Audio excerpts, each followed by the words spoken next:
In the week since I uploaded the first video on the Bakerloo line, the state of the trains has made the news for quite an interesting reason. In this video, I'll be having a look at this, and also the public uproar it's caused. It's no lie that I was quite critical in my previous video of the current state of these trains. I mean, of the over 100 of you who left a comment, much appreciated by the way, most of you seem to agree that these trains are in a terrible state. So it's clear to me that I'm not the only one with this opinion. In fact, 27,975 residents and 1,848 businesses signed the petition in support of the Back the Bakerloo campaign, pushing for new trains and the extension of the line to Lewisham and even beyond. So, what actually got these trains into the news the other day? Well, a group of volunteers, in no way associated with TfL, took to the Bakerloo line with graffiti remover spray and sponges to remove the graffiti.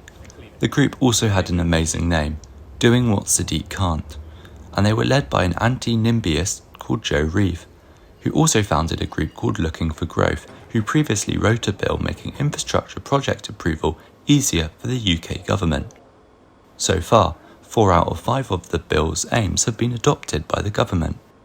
The video of this went viral, with over 1 million views on X, and news agencies such as the London Evening Standard writing their own articles on the issue.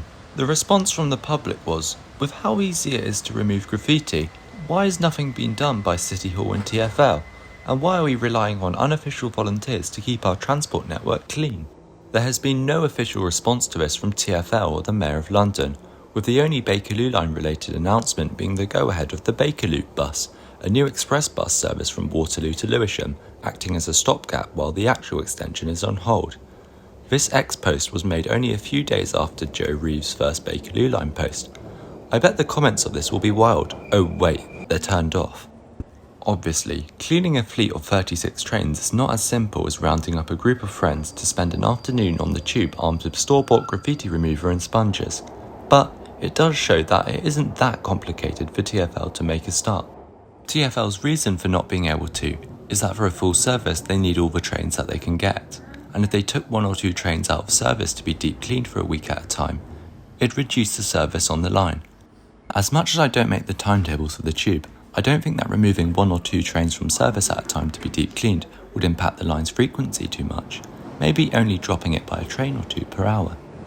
Additionally, in 2019, the Bakerloo ranked as the 3rd least used underground line, with only the Metropolitan and Waterloo and City lines behind, meaning that 1 or 2 fewer trains shouldn't be too detrimental. Now on to the Bakerloo line extension and the new trains. In the recent spending review by the government, the project was not included, with none of the £15 billion transport investment going to London. The new trains are expected to be the same as the Piccadilly line trains, the 2024 stock. However, these are far from entering service on the Piccadilly, so they won't be anywhere near entering service for the time being on the Bakerloo. Overall, I think it's satirical that we've got to the point where we are relying on volunteers to have to clean our transport system. Although they will not be cleaning the line every single day, as they probably have lives to live, the video mainly shows that nobody likes graffiti on trains, and cleaning it can be easy, and TfL shouldn't be making excuses to avoid doing it. As usual, I hope you have enjoyed today's video, and if you're interested in this sort of content, make sure to subscribe and leave a like. If you are interested in the subsurface network, you should probably check out my previous videos about the signalling and the network of the lines.